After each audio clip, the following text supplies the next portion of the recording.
offered mandate-free coverage as an alternative to individuals and group insurance will reduce insurance costs by over 20%. My question, finally,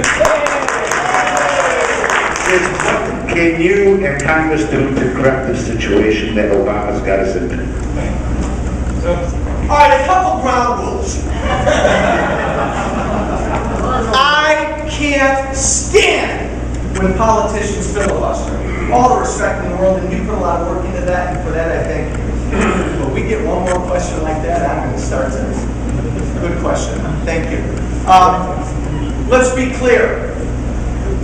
I think there's no more important issue that the Republicans have to fight against than the health care legislation. But let's also be clear, it's going to be real complicated how we do it. Most experts will tell you we can't repeal this thing without a friend in the White House. It's probably the case. But I'll tell you as well, the way this thing is picking up steam in the states with the constitutional challenge, that may well be addressed well before 3 to 4 years. So there is a decent chance, I think, that we're going to have a successful constitutional challenge to Obamacare within 2 years. But what can we do? What can Republicans in Congress do the next 2 years? Pretty simple. Don't give the program any money.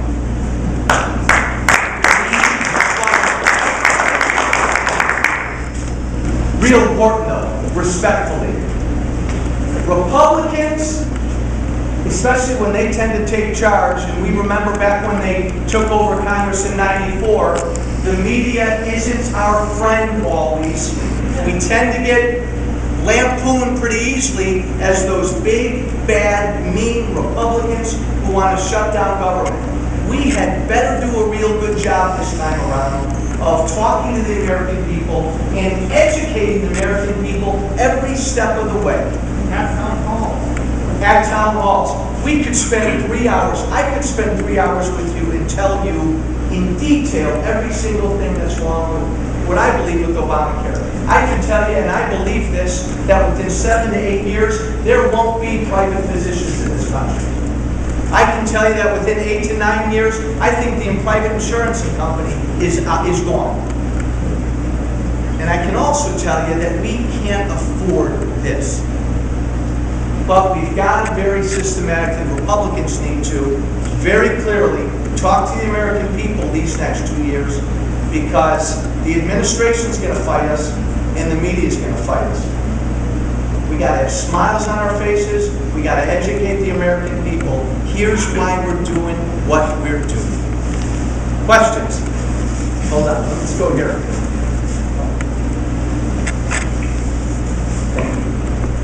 Can everyone hear me? All right. My question is, John Boehner has said a couple of weeks ago on Meet the Press that you don't have to pay for tax cuts that come before Congress, not worried about national debt. My question is, are you going to support that with tax cut policy that will add to the national debt? And secondly, is there's a freshman member in your class, started from Maryland or Ohio, I'm not quite remembering, but he's a member of the Tea Party, who within the first week he was in for orientation was complaining that he didn't get his health care benefits as a member of Congress because he was, and I quote, entitled to it. So my question is, do you condone that as a member of the Tea Party, and are you going to support your own health care benefits as a member of Congress? Ground rule number 2, no, if you guys don't have a question as well, that's fine. If you've got just some thoughts and some concerns that you want me to hear, fire away. It doesn't have to be a question. Specifically, Republicans cannot allow tax increases for any Americans. Poor, middle class, rich, you name it. And I think we're going to get a compromise. I think the compromise is pretty clear that the president, working with House Republicans, is probably going to come to a temporary extension of tax cuts, the Bush tax cuts for everybody. They're not paying for it. They pay for themselves. You don't have any fight on that. But every time we cut taxes in our history, government revenues go up, they pay for themselves. That, and secondly, we as a party got to stand for the fact that we never increase taxes when the economy is in the shape it's in right now, on anyone. And those folks making $250,000 a year or more, we're smart enough to know who those folks are. They're business owners, they're job creators. The last thing we need to do is increase the tax burden on them. When it comes to health care benefits, I've been public since last January. I will not take any health care benefits that congressmen get. I will not take any retirement or pension benefits that members of Congress get. I don't believe in it. I don't think I should. It has nothing to do with being a member of any Tea Party group. That's just what I believe. And that's not going to be easy. I'm going to have to go out and shop for health insurance just like anybody else is. That's me. And if anybody needs help,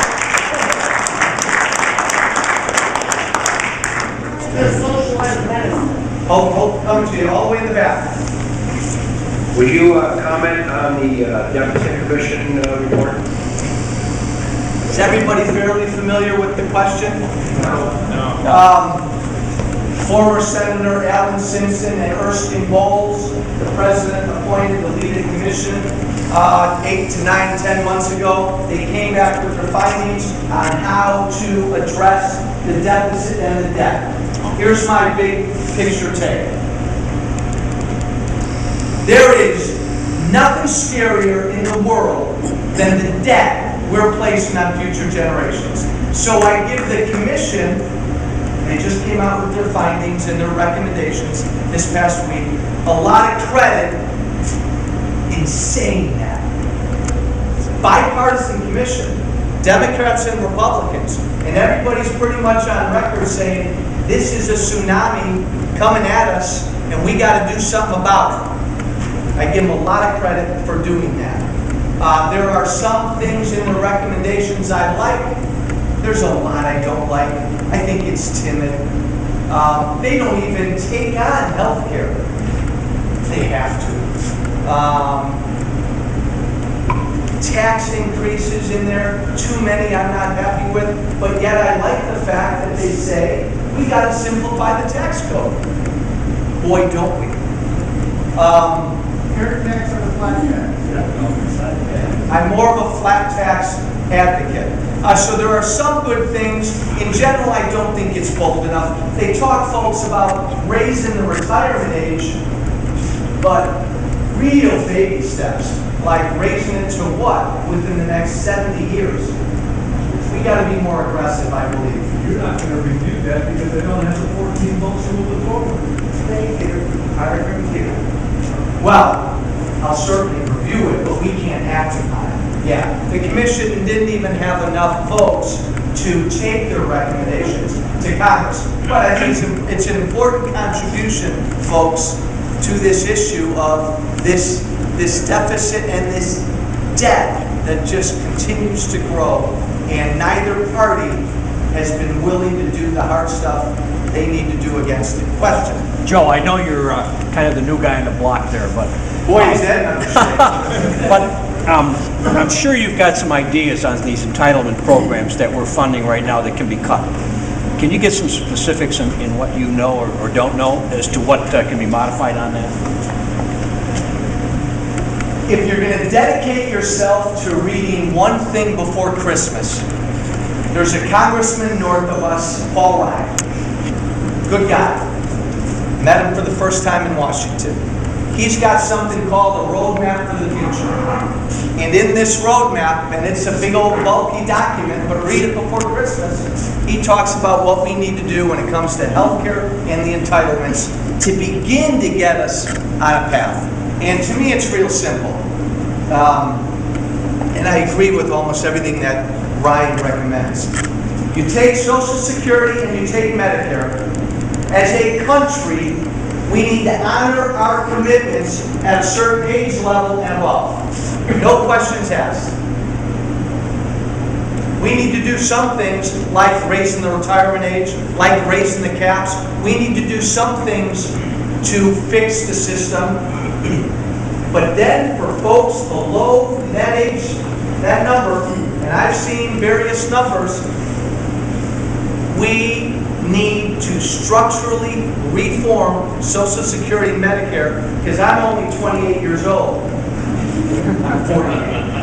And I can tell you that my generation and my kids' generation, we don't think we're getting a dime by the program. And you know what? If I had $1,000 to spend in Vegas, that's the bet I'd make. That's not right. The numbers just don't sustain themselves.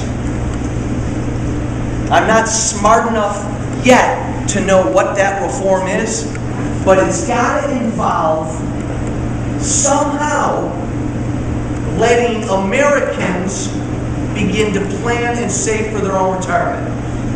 Privatization, invest in their own accounts, call it what you want to call it, but somehow we got to look at that.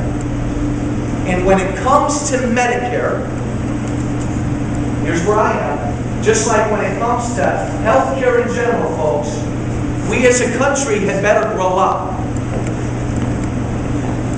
We don't feel how much health care costs. Somebody else, if you're lucky enough, pays for most of it. It's your employer, it's the government, it's private insurance. Somebody eats up most of those costs. And so as a country, we keep wanting the best. We keep wanting as much health care as we can get, because we really don't totally feel the cost unless we're really in a pinch. Somehow, we have to work toward reforms that put us more in charge of those costs. Medicare and Medicaid were set up to serve those that the rest of society couldn't serve. They were designed for the truly needy. You may disagree with me, that's fine, but they've moved well beyond that. Medicare and Medicaid are now middle-class entitlements. If you believe in that, fine, but you had better sit back and say, as a society, how can we afford that? Mr. Walsh, we have. He didn't raise his hand, but I'll still take it. You said, I'm just kidding. Mr. Walsh? Minor